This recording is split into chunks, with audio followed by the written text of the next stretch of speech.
If you're seeing an ultrasonic sensor malfunction or check ultrasonic sensor warning in your Mazda 3, especially in 2019 to 2025 models, your vehicle's safety systems have detected a problem.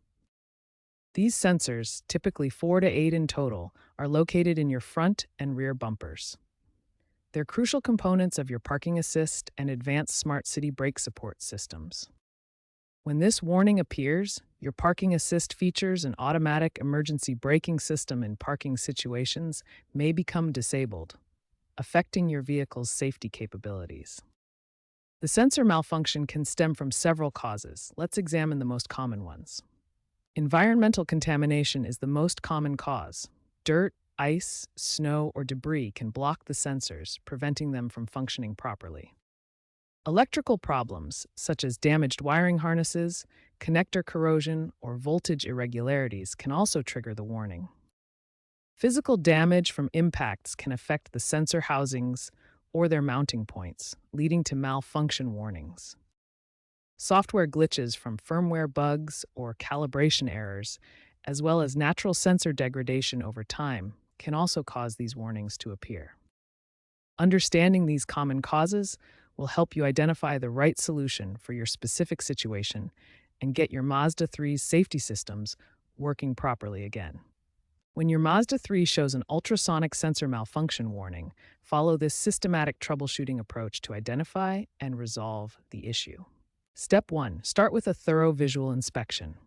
Check each sensor for dirt, ice, snow, or physical damage. Look for cracks in the sensor housing or debris blocking the sensor face. Step 2. Clean the sensors thoroughly. Use a mild soap solution or specialized sensor cleaner. Avoid harsh chemicals or abrasive materials that could damage the sensor surface. Step 3. Perform an ECU reset. This clears temporary error codes and recalibrates the sensor system. You can do this by disconnecting the battery for 15 minutes or using the vehicle's reset procedure. Step 4.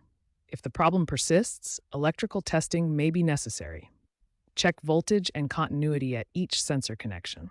This requires a multimeter and basic electrical knowledge. Step 5. Ensure your Mazda 3 has the latest software updates. Mazda has been improving diagnostic protocols and sensor performance through firmware updates that can resolve many sensor issues. Step 6. System recalibration may be required after repairs or updates. This process teaches the sensors to recognize their environment and establishes proper detection parameters. Step 7. If all previous steps fail, sensor replacement may be necessary. Individual sensors cost $150 to $300, plus calibration fees. Regular maintenance can help prevent future sensor failures. Following this systematic approach resolves most ultrasonic sensor issues. Software resets work in 85% of cases, while sensor cleaning fixes 70% of contamination problems. Regular maintenance prevents most future sensor malfunctions.